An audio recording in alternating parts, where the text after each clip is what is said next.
I want to tell you a story. This isn't just any old story, but this is an important story. And if you ignore this story, you will dishonor all of the sacrifices made. This is a story of how I died. But let me start my story at the very beginning. My name is John, and I was born to very old parents who were unable to have children. Because of this, I always knew that I had a great destiny. Well, that and the fact that an angel appeared and told my dad that I had a great destiny. I spent my life preparing for that destiny by learning everything that I could. And when I was old enough, I went to the wilderness to live. I dressed in camel hair and ate whatever food I could find. And huge crowds of people came to me to hear me teach, and also so that they could be baptized. I baptized so many people that they started to call me John the Baptist. But my teaching wasn't about me, but about one who had a greater destiny. Once he started teaching, many of my disciples left me, and that's just the way I wanted it. Despite this, I still knew that I had a destiny. I still had things to teach people. And then one day, my teachings got me in trouble.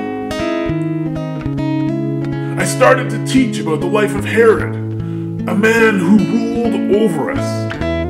And I didn't have a lot of nice things to say. Now Herod came from a weird family, so here's a bit of a history lesson. Herod the Great was put in charge of the Jews by the Romans.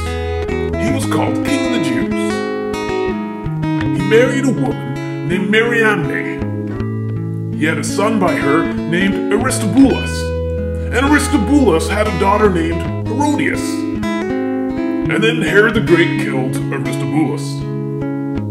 Now Herod then married a different woman with the same name, Mariamne, probably because it is just such a pretty name. And they had a son named Herod Philip. Now Herod Philip married Herodias, and they had a daughter named Salome. And then Herod the Great married another woman, this time with the name Malthake, because Malthake is a much prettier name than Mariamne. They had a son named Herod Antipas. Now this is the Herod that killed me. This Herod went to his brother Herod Philip and stole his wife Herodias. So Herodias is not just his sister-in-law, but also his niece. Now this is a crazy family tree. Obviously, there is a lot that I could have said against this family, but I chose to only speak about how Herod was wrong in marrying his sister-in-law, because this is against God's law. This teaching of mine got Herod's attention, and I was thrown in jail. This is not the way that it was supposed to be. I was imprisoned for an unjust cause. I was merely doing what God wanted me to do. And you know what? God was working even though I was in prison. Herod would come and visit me because he liked to hear me teach. I was reaching him. Now, he didn't like what I had to say about his lifestyle, but he thought deeply about it. I knew that God would use me to change the leader of our people. But Herodias, his wife, she hated me. One day, Herod threw a big party, and then he asked Salome, his daughter-in-law slash niece slash great-niece, to dance. He was so impressed by the dancing that he promised her anything that she asked for. Herodias told her to ask for my head on a silver platter. Herod didn't want this, But because he made a promise, he had me killed. Now let me tell you this. Having your head cut off is not a great experience. Now let me ask you, why did I die? Why did everything go so wrong when I only did what was right?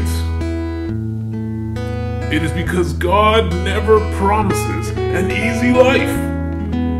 But God promises that everything you do will have meaning.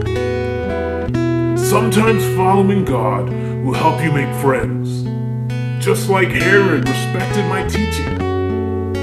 Other times, you will lose your head. But always remember this: the Son of God died and rose again. Because of this, I know that my death made a difference. And you can know that when you do what is right, amazing things will happen.